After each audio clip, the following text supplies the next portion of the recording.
Guys I hope आप सब अच्छे होंगे और आपकी ट्रेडिंग की जर्नी बहुत अच्छी चलती हो। आज जो हम सीखने वाले हैं ना कि हम कैसे एक अपना सही ब्रोकर सिलेक्ट करें ट्रेडिंग के लिए या फिर इन्वेस्टमेंट के लिए। देखो पहले तो ये चीज समझ लो कभी भी, एक सेकेंड रुकना।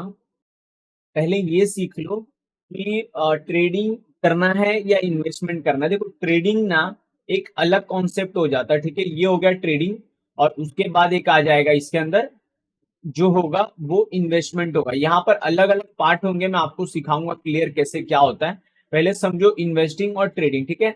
इन्वेस्टिंग में क्या करना और ट्रेडिंग में कौन सा ब्रोकर सिलेक्ट करना है, ये सारी चीजें समझते हैं। देखो इन्वेस्टमेंट जो करना होता है ना वो प्रॉपर हमें एक लॉन्ग टर्म, मिड टर्म या शॉर्ट टर्म, ये तीन टाइप में हमको इन्वेस्टमेंट करना होता है।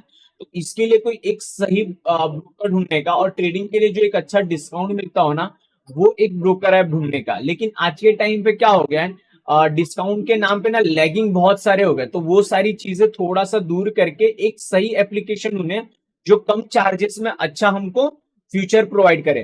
देखो यहाँ पर ना आप समझना कि अभी के टाइम पे जो मार्केट है ना, वो बहुत अलग अलग, बहुत सारे अलग अलग ब्रोकर ओपन हो गए। लेकिन अभी के टाइम पे जो थ्री मोस्ट चल रहा ना, फर्स्ट में हमेशा मेरे आप लोग देखते रहोगे यूट्यूब वगैरह पे, मैं खुद भी एंजल वन बहुत ज्यादा प्रीफर करता हूं। तो आपको ये एक चीज तो पता है कि मैं एंजल वन यूज करता हूं। और सेकंड एक जो फेमस है ना वो जीरोधा हो चुका है, ठीक है। वो जीरोधा एक फेमस, बहुत ज्यादा जीरोधा आज के टाइम में फॉर्म में चल रहा है।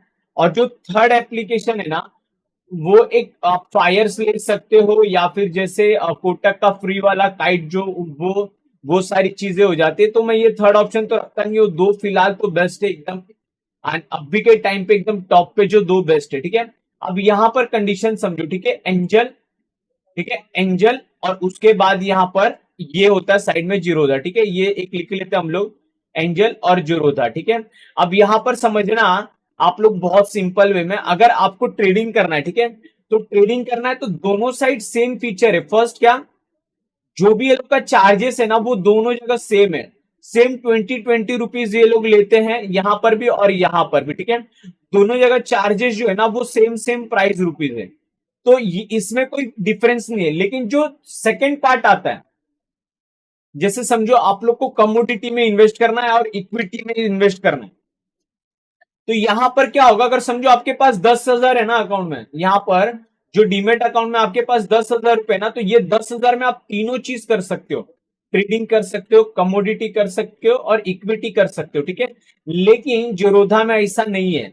जोरोधा का सबसे बेकार जो पॉइंट है ना, कि यहां पर अगर कमोडिटी और इक्विटी आपको करना है ना, तो दोनों के लिए अलग अलग फंड रखना पड़ेगा। 10,000 ऊपर के लिए रखना पड़ेगा अलग से, और फिर 10,000 रुपया अलग से रखना पड़ेगा, ठीक है, कमोडिटी और इक्विटी के लिए। अब समझते कमोडिटी और इक्विटी क्या होता है, ठीक है। ये तो समझ गए आप लोग मैं क्या बोलना चाहता हूं कि एंजल वन बेस्ट है या जरूरत है। इसके लिए मैं हमेशा से लोगों को यूट्यूब पे भी बोलता हूं कि एंजल वन एक बहुत बेस्ट एप्लीकेशन है। अगर आप यूज करना सीख गए ना, तो एंजल वन जैसा कोई एप्लीकेशन नहीं जो आपको कमोडिटी से लेके इक्विटी से लेके हर चीज आपको प्रोवाइड करता है, ठीक है। तो अब समझते पहले कमोडिटी और इक्विटी क्या होता है, लोगों को वही नहीं पता होता। देखो हम जो बोलते हैं ना कि हमें स्टॉक्स में एक लॉन्ग टर्म, शॉर्ट टर्म या मिड टर्म के लिए इन्वेस्टमेंट करना है, तो वही चीज होता है एक इक्विटी के नाम पर, ठीक है।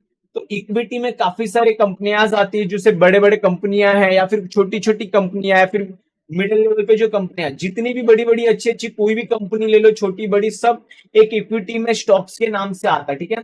अगर समझो मैं एक बात कर लू, कोई भी जैसे जस्ट फॉर एग्जांपल मैं टाटा की बात कर लू, ठीक है। एक सेकेंड, अगर मैं यहां पर टाटा की बात कर लूं, ठीक है, तो अगर ये टाटा कोई भी ले लूं, ये टाटा मोटर्स हो गया, टीसीएस हो गया, कंज्यूम हो गया, स्टील हो गया, तो ये सारी चीजें क्या दिख रही है यहां पर आपको, बाजू में दिख रहा है, यहां पर क्या है, स्टॉक है, स्टॉक है, स्टॉक है, स्टॉक है, स्टॉक है। तो ये जो सारी चीजें है ना, ये सारी स्टॉक में आती है, इसको हम इक्विटी बोलते हैं, ठीक है। अब कमोडिटीज में क्या आता है, जैसे कमोडिटीज में आप लोग समझ लो नेचुरल गैस आता है, क्रूड ऑयल आता है, गोल्ड आता है। देखो आपको एग्जांपल के साथ लेके चलता हूं, और समझो सिल्वर दिखाता हूं मैं, ठीक है। यहां पर सिल्वर दिखाता हूं, सिल्वर क्या है, ये देखो यहां पर सिल्वर क्या आ गया, कमोडिटी आ गया।